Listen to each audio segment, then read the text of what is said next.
Welcome back to the Piney Woods homestead, y'all. I just had to show that real quick.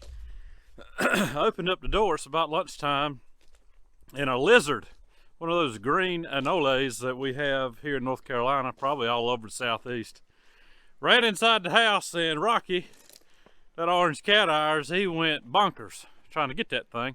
So I actually grabbed it because Lisa said that lizard can't stay in the house, and I don't know why, but it just can't stay in there. So I got it outside and put it on the window. Rocky was still going bananas trying to get to that thing. But y'all, I've got to get sawmill, not the fire mill. Got firewood and sawmilling on my brain. I'm gonna get the EZ Boardwalk Jr fired up. I'm gonna start working on cutting some 2x10s for this off-grid cabin up the hill.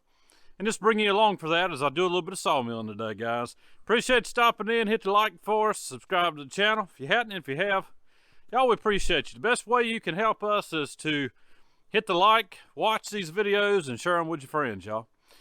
Let's get to it. Fire that mill up.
All right, y'all, I've got this into a nice 9.5 by 9.5 cant. And the reason for that is I am cutting store-bought dimensional lumber. These 2x10s will actually be 1.5 by 9.5. And that's how I want them. It's just uniform. It's easier for me to carry those around than it is true 2x10 dimensional stuff. Occasionally I do that, y'all, but it really trims off some weight, still accomplishes the same thing that I need it for. So now I can zip through here and get me some store-bought 2x10s right out of this southern yellow pine. And it's been down for a while, y'all. It's got some bug boring beetles and stuff that have hatched out in it. But I have a solution for that. And if I get to it today, probably won't. Probably on one of the next videos, I'll show you a solution that you can put together from store-bought ingredients to prevent decay as well as termite, insect, wood boring damage on your green rough cut lumber. That way it just lasts you a whole lot longer, y'all, and you can feel more confident in using it on building projects. But now I'm gonna zip through this thing real quick and just see how many boards I end up with. I don't know, probably gonna be 6 or 7, we'll see here. I think I need 12.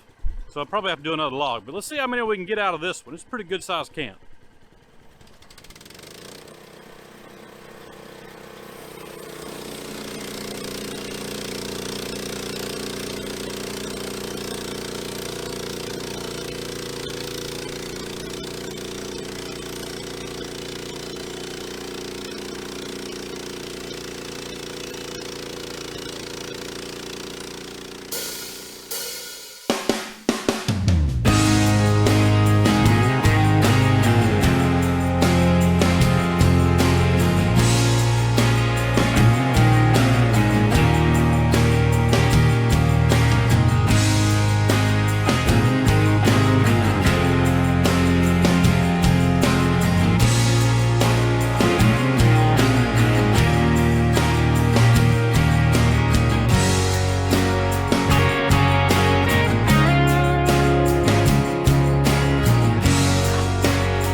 Y'all, I believe when the teeth were set on this particular blade that I'm running right now, they were set a little bit too aggressive.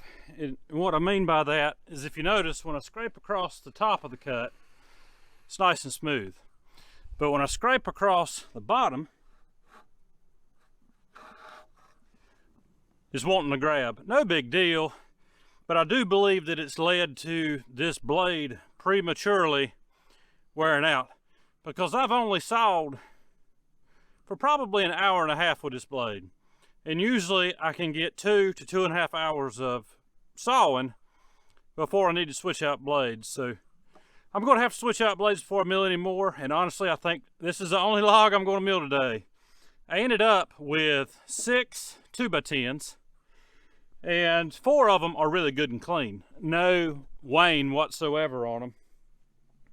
And those will be used for the frame of this floor. You know, we're going to build a raised floor on top of those 6x6s that Lisa and I got set the other day up there at that off-grid cabin spot. And so this will be the square frame. And even if those 6x6s are slightly off a square, it doesn't matter, because I can square this up and I've got plenty of room to do it. And the other 2x10s that I cut are going to sit just like this, the frame, on the top of that, and I can square that floor up, attach it to it. So it kind of gives you an idea of what I'm doing. I'm getting my floor, it's actually going to be 24 inches. The top of the floor will be 24 inches from the dirt. And so that just gives me a little bit more barrier between flooring. And you know, I thought about just putting some like Advantech flooring down, but y'all, we're trying to do this on the cheap. And so I've decided I'm just going to probably take a rabbiting bit on my router and do some shiplap. Lisa will be happy about that. Not because she wanted shiplap in the house, I think, when we built it, and we didn't get shiplap. So I'm gonna make her some shiplap that'll actually be flooring. And that way I don't have to, I can seal between those joints, face nail everything down, and even if there's some shrinkage, and there will be on green wood, the joint will be wide enough that it's not going to shrink for there to be an air gap for insects, things like that to get in. And this cabin, y'all, it's not going to be insulated. This is going to be a primitive off-grid cabin. Something neat to camp in, especially in the spring, fall, and winter, when you're not worried about air conditioning. But anyways, guys, got some nice timbers here, some nice dimensional lumber out of that timber. Guys, that's gonna wrap it up for me today. I appreciate you hanging out with us at the Piney Woods. I've had to learn my limits, y'all, when it comes to milling and other hard manual stuff. Running equipment, you can do it all day long, no problem. But pushing this saw head, moving these timbers, especially when they're large like this, 1 or 2 a day to get projects that I need to do completed, I'm fine with that. And then I can work on video and get that stuff together for y'all. But I enjoy living this way. Lisa and I both do. We enjoy this rural lifestyle that we've grown up with. And we hope that we're an inspiration to you and an encouragement. And maybe you are to the point in life where you really can't live this way anymore, and it's just bringing you some joy seeing some folks that are doing it the way you did it growing up. So if that's the case, I hope we're a blessing to you. Blessing to you either way, guys. Y'all have a good day, a great week, and we'll see you on the next video.